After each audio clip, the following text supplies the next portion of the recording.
We're going to look at geometric sequences now. So a geometric sequence is a sequence in which the ratio of consecutive terms is constant.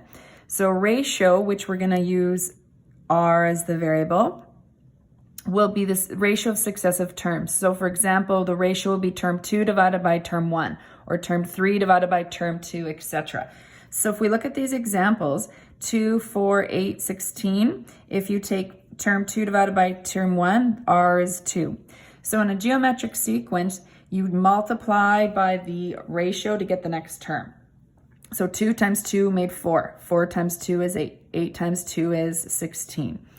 Let's look at the next one. 8, 4, 2, 1, and 1/2. What happens when your ratio goes down? Well, 4 divided by 8 would reduce to 1/2. So if your ratio is a fraction between 0 and 1, you're going to have your decreasing sequence.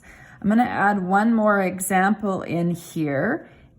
If you have a negative number in your sequence, that's because if your ratio in this case would be negative 18 divided by 6, so r would equal negative 3, which would mean that, and then negative 18 times negative 3 would make this positive 54. So in a common ratio, or if your common ratio is negative, your sequence will have alternating positive and negative numbers. Let's look at example 1 here. Write the first 4 terms of the geometric sequence if the first term is 2 and the common ratio is 3.